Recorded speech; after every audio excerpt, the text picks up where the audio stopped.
Captain Paul for the locker room. If you haven't already, please make sure to subscribe. Let's get into it. Now, this is something I usually don't do on this channel, but figured it'd be kind of a good way to have a conversation with other people in the community and kind of go about that way. So what I'm reacting to today is a low quality Bruins fans video. Why are the Bruins so much better this year? And as a Bruins fan, it is kind of interesting to see the jump in production, the jump in quality from last year, because there's really hasn't been too many changes. Yeah, you brought in guys like Zaka. Allmark has kind of solidified himself as being a stud. Foligno's kind of, definitely played a lot better this year. But I thought this would be a good video to react to so we could have a conversation about and kind of, give a little bit credit to a guy that I follow quite a bit. And his video will be linked down below in the description. So if you don't want to, hear my reaction to it, you can definitely go right to the source. So let's get right into it. What's up, low-quality fans of a high-quality Bruins team? There's no dub to talk about yet, because tonight we do play the Sharks, which, we ended up God, it really should be a dub, but who knows? Who knows in this day and age of parity in the league? This video is one that was requested, and I think it will be a little fun to do this. It's just going to be a lot of talking. I'm sorry. But it's about why this team is so different from last year's. I am not going to go into how the personnel changes it. Obviously, Krejci has a huge effect. Obviously, Zaka over at Howla has been a very good thing for us. Adding Lindholm to the fold has been very good. Olmark's supernova season.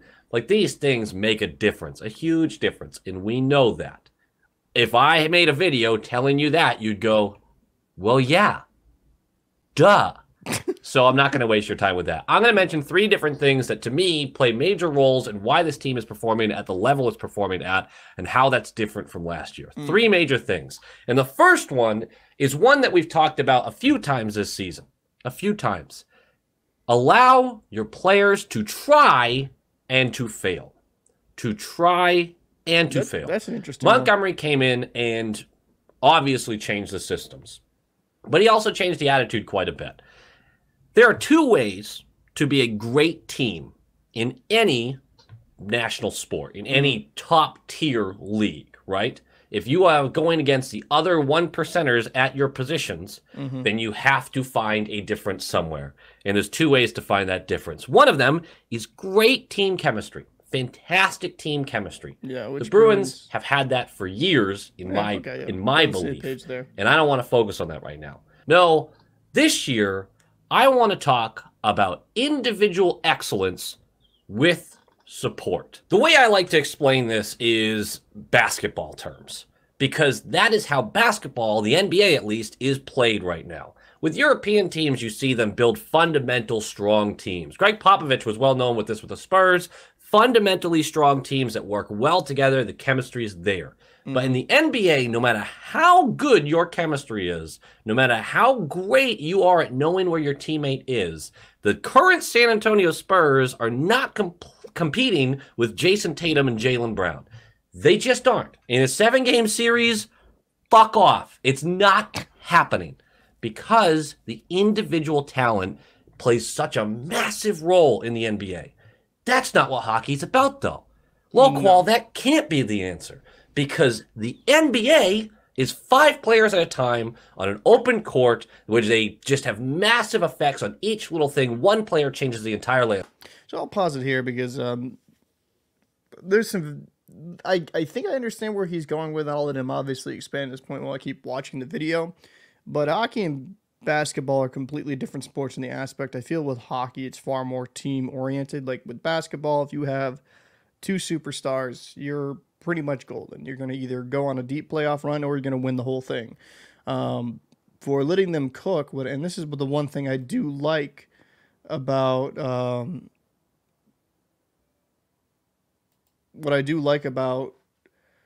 what I see from these Bruins is that they are a little bit more fluid with their offense. I feel like under Cassidy, certain, especially younger guys, even guys like DeBrusque, who I wouldn't say is a spring chicken, but still on the younger side, would be punished or ostracized for whatever reason, where I think Montgomery's a more encouraging voice in that locker room, not as, how would I put this, not as abrasive as Cassidy. Now, this isn't, besmirch Cassidy anyway. He's done well in Vegas, and he did well while he was here with the Boston Bruins. But I think there was a need of change in that locker room. And I think with as much talent you have in the Bruins locker room, you don't need somebody to constantly call out the stupid plays that they know indeed are stupid. You need someone to kind of build them up and kind of encourage them and like allow that offense to flourish. And I mean, you see guys like Pasta having the crazy years he's having. You see guys like Marchand doing extremely well, Bergeron doing well, DeBrusque before he got hurt doing extremely well. Like when you nurture that offensive creativity, you're going to see a boom when it comes to the offensive production. And I don't think the defense has really been affected by it.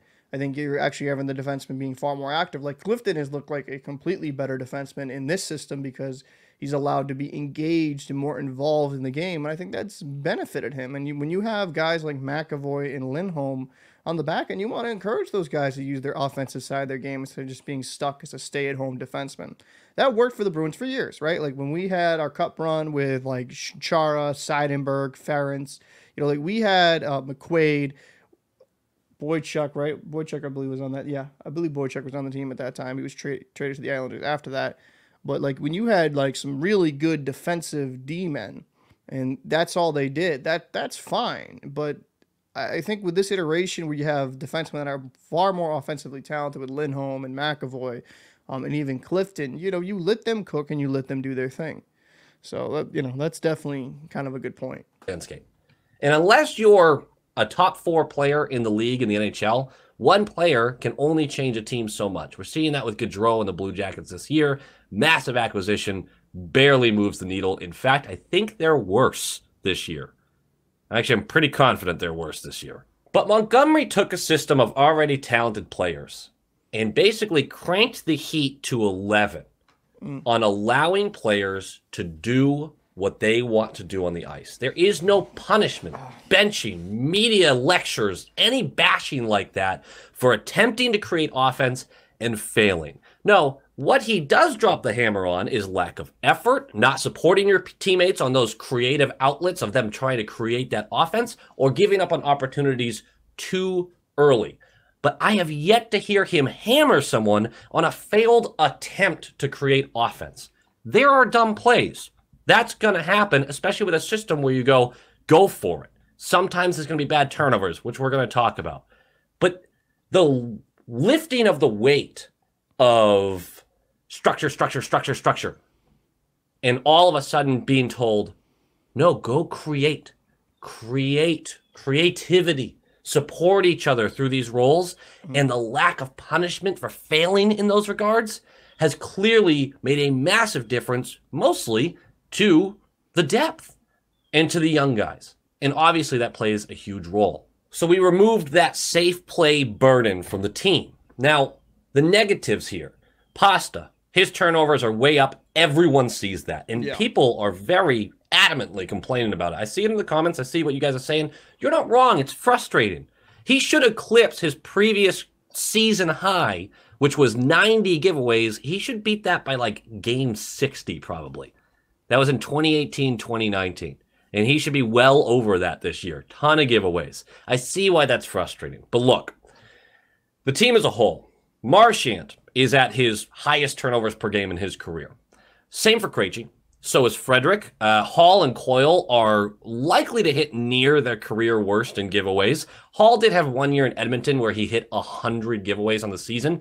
I don't think that's a fair comparison. No. Very, very different teams. And he was asked to do everything for that team.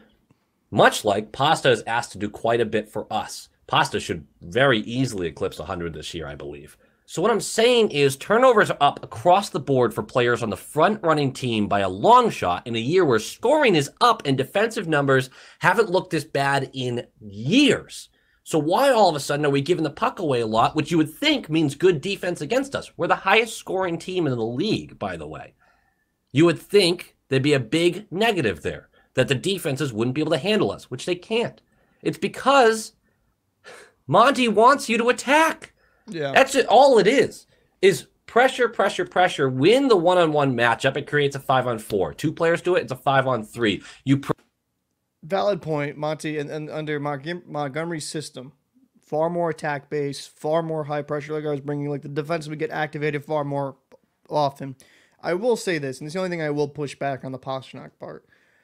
Some of that might be due to the system, but Pastrnak at times can be pretty lackadaisical with the puck and do some kind of like head scratching things. Like, what are you doing? And obviously, these guys are far more talented than I've ever been at hockey. So I'm not trying to say they're not skilled. So calm down. But what I am saying is that just some of the boneheaded plays that he would do from time to time just makes you scratch your head because you're like, why is he just lackadaisically throwing it in the middle? And I get nervous with Pasta whenever he is at the at the top of the blue line of the power play and not in his. I would use, I just gonna call it what it is, the Ovechkin spot, because quite frankly, Pasta can be lackadaisical and be kind of taken off the puck pretty easily. And would I change anything about Pasternak's game? Not necessarily, because I think players, not everyone's gonna be the perfect player. You can have certain players that are goal scorers, certain players that are playmakers. I mean, I know for years people want Krejci to score more. I know for years, for various players like Mark Savard, like amazing playmaker, but people wanted him to shoot more because he had a pretty good shot. Players are going to have their quote unquote flaws, but do their benefits, do their pros outweigh their cons? And with Pastrnak, absolutely. He's having a career year and is on pace to score around 50 goals. So, I mean, you really can't knock the production that you're seeing. And I mean, I will take a bad turnover a game from Pastrnak if it equals 2 to 3 goals. And I'm not just saying him scoring him, but him setting it up, because Pastrnak is also a good playmaker. When he's on his game, he has some pretty damn good vision as well. Pursue, you pursue, you pursue. Creativity and offense. That is the new system. Turnovers are going to happen, but he has allowed his players to freely go after the one-on-ones, win the matchup. And we have a plethora of players who are succeeding in that regard, where if they go 2-on-1, they're moving through both of them, dishing the puck off. All of a sudden, you have an odd man rush. That is one of the massive differences I'm seeing. It's something that I was taught when I was younger in soccer and hockey. If you win your first matchup, beat one guy, just one, that's your only job, is beat one guy, you have created a situation where your team can score. Just beat one. At the highest level in the world, it's real hard to do. I wasn't very good at it. But if you beat one player, you have created a mismatch. Yep. And you're going to get a high danger scoring chance. And that's the first biggest difference I'm seeing is Monty allows each player the freedom to turn the puck over because they're attempting to beat the guy in front of them to create offense. Number 2, risking it for the biscuit, but with a plan. We are blessed with strong puck-moving defensemen on each pairing. Absolutely. Lindholm, McAvoy, Grizzlick, and Clifton, obviously it's 4 out of the 6, can all push the puck up the ice. None of that is all that different this year. What is different is how they react to turnovers in the offensive zone. This one's really interesting, so lock in with me for a second. Now, obviously, there's a limit here. If a defending player has full control of the puck and eyes and stance are forward, right? They're ready to move that puck out. They don't have pressure on them. We're not pinching. We're not attacking. We're setting up a neutral trap or backing up to make sure that we are at least in front of your McDavids, McKinnons, whoever that may be with speed. That is the limitation on this. It's a limitation with every team that every team faces. You don't attack when that team has full control, right? But the biggest difference I've seen is a sweeping motion on every single offensive zone turnover, especially if the opposing player has yet to look up ice or does not have his hips set to make that play forward. And it's not just on the wall. A lot of people are saying, well, we pinch better. We do pinch very well. We pinch down that wall. We don't allow easy turnover or easy clears. Yeah, we do that very, very well. But what I want to focus on is the middle of the ice. And there's a perfect example of this. Say Bergeron sets up in his usual spot in the high slot, right? He has a stick ready. Marchand's in the right circle, just waiting for the passing lane to open up. To give it to Bergeron, one-timer, high blocker, goal. We've seen it 1,000 times, but we've seen that play be stopped too. Let's say that either the shot is blocked or the pass isn't on target and it bounces behind Bergeron. Typically, you have McAvoy on your right, Grizzlick on your left on the points. But McAvoy sees this play developing. So he kind of does this circular motion, backs up a little bit and creates a little bit of momentum, right? Puck gets bounced back behind Bergeron. McAvoy reads the play. Where's the defender? Defender comes up. He's got the puck in his skates. He's about to start a transition the other way. If McAvoy believes he can get there first, what he does is not a deadline attack. He doesn't go straight for it. He creates this curve, right? This kind of sweeping motion where he's going to swing himself in and make a play on the puck if he believes that he can get there before it goes the other way. What this does is immediately create pressure on that player, right? We're not afraid to attack like that. Yes, we're risking a 2-on-1 the other way if this doesn't work out, but we're going to get to that too.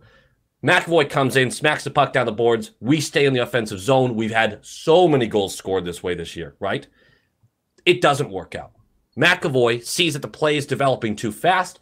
That diagonal movement, that sweeping motion, all right, spin, move the hips, start backing up. You are now staying in front of the play, and you still have momentum. Say you do get in on him. You think you're going to get there first. He makes a move. He goes right around you. Guess what? McAvoy's not out of the play because he still has that momentum that carries through. Now, this is basics. There's a lot of defensemen that do this. There's a lot of systems that include this. What we've done, though, is create such a high-pressure vacuum with the defenseman attacking consistently like this that it's so difficult to actually create anything the other way. We're so focused on keeping the puck in that offensive zone. The flip side to this, though, is and I'll just say this. While they are very productive at doing that in the regular season, I do worry about in the postseason where goals mean so much more when we get a little bit too aggressive.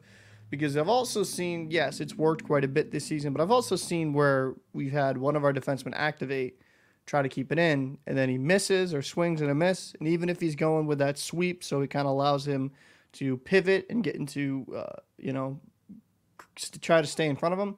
There's been times where there's been odd man rushes, and that's burnt us. So it's got to be a give and take there. You got to stay aggressive, but I think in the postseason you got to be a little bit more cautious. I'm not saying get rid of it altogether, but be a little bit more cautious in the offensive zone so you don't make it easier for these teams. Because when you're in the playoffs, every team's pretty good. We take risks to do it, but the risks have players aware of where they're going next, of the next step for the play. And that's all it takes for McAvoy to get back in that play is a stride, kind of sweeping back in. And it's a harder defensive play, but he's right there even if the guy goes around him. And that is the second biggest thing I've seen is you attack, you risk it for the biscuit, but you have a plan if it doesn't work out. Cassidy's system was much different. Although we would pinch at times, we would come in to try to create that turnover. If they had the middle of the ice, we were oftentimes backing up. We did not want to get caught flat-footed. In this system, it's a lot more fluid. Number 3, pucks to the net is great, but bodies to the net are better. 5 high. This is the simplest one of all of them. And it seems, a lot of this is going to seem like duh, but everyone on the ice is a defender. Everyone on the ice is a forward. That's how our system works. When we have full control of the puck in the offensive zone, we utilize our defense. And many of you know the basics of this. Grizz gets the puck on the left point, beats his man. That's that one-on-one we're talking about. He slides down the left side. Krejci fills it in the point. That's a typical hockey play. But we've changed it. Oftentimes now you'll see Grizz beat his man on the left point. He takes that left wall. The winger stays in that left dot circle to create kind of a triangle with Grizz. He can dish it off the wall, keep going down, give it right back to him in the corner. He can sweep the net. It creates eyes all moving. People are out of position. He can send it back through the crease. Hopefully the wing is stepped down and gets a backdoor chance. Great in a perfect world. The way we advance that even further is the left winger is going to support Grizz, but not going to the point. He's going to stay in that left circle. Krejci, as my example, is not going to fill in on the left point either. He's going to stay higher in the slot, or if the play develops behind the net, he is going to pinch in close. That means 4 of your players are up above the dots or close to it, which leaves 1 defender back for a turnover. That's risky, right? Sure. We take it a step further. Say Grizz comes around, feels he's going to get pinched, whips it around the boards. McAvoy jumps in on that right wall. He's going to do the same damn thing. And again, the winger stays put on the circle. He's an outlet for it. Krejci is going to stay high in the slot. And all of a sudden, you have 5 guys who are pinched in. And they create this kind of semicircle This puck lane's open. There's movement open. This only works if feet are moving. You cannot do this with a stagnant offense. But the risk is there that the puck can go the other way and it's a fast break and there's no defender back. Monty trusts the team and allows them to move that puck. Obviously, you watch the play develop, and we have smart enough defensemen and smart enough forwards to see, oh shit, this is about to go the other way, and we get back on our horse. Once again, we're creating this vacuum where we just crunch down on the defense, and they have to shrink. They are forced to shrink because now the passing lanes are tighter, which means they're faster, and the angles are sharper. The defense has to be immediate on plays to the puck. They have to take care of every passing lane, and they have to be aware of any play developing, because the second they're late, the puck can get on another stick and get at the net. Now, we don't do this on every time into the zone, but when you have your top guys out there, even with Forbort and Clifton on the ice, that happens. You'll see us all push. There's a disadvantage to it because, again, the defense are closer to you now. But if you're passing as crisp, you're going to get a real high danger chance. And it's been leading to a lot of goals once again. Those are my three biggest things that I've noticed that are way different. This is a long-winded video. I didn't mean it to be. I was hoping to be like 8 minutes, but it didn't work out that way. But I think that kind of sums up a lot of how the offense is different and how the defense stays accountable, although it's riskier, but stays accountable while still putting the pressure on other teams. Creating turnovers in the offensive zone is actually the best defense for us because it means they don't move the puck up at all, and we just get to exhaust them. This team is focused on creativity, fluidity, chemistry, and attacking personnel, attacking matchups. Marchand, Hall, Pasta, Bergeron and Krejci get in on it at times. DeBrusque gets in on it at times. Zaka, McAvoy and Lindholm and Grizz are all willing to do it. Clifton even. They will take the one guy in front of them. Even if there's three guys in support, they go, I beat this one guy. I get the puck in the zone. We create our vacuum. If the puck looks like it's going to get turned over, we sweep in, and we're on our horse back the other way if it doesn't work out. Or we've just pushed the puck back into the zone again and get to continue our offense. Those are the biggest things I think we're seeing so much offensive success and limiting other teams because they're trying to make the safe play. And the safe play will not work against the Boston Bruins. All right. Thanks for listening. Go Bees! That was a good video. Definitely enjoyed that video. If you haven't already, definitely make sure to check him out. I will put the video down below in the description, but kind of like wrapping up. There's things I definitely agree there. I think with the Bruins having a far more aggressive offense, meaning that their defense activates and really kind of keeps it. There is a con to that where in the playoffs, I feel like that might become a problem when you're facing better teams that are going to be able to recognize them being aggressive and make them pay for it.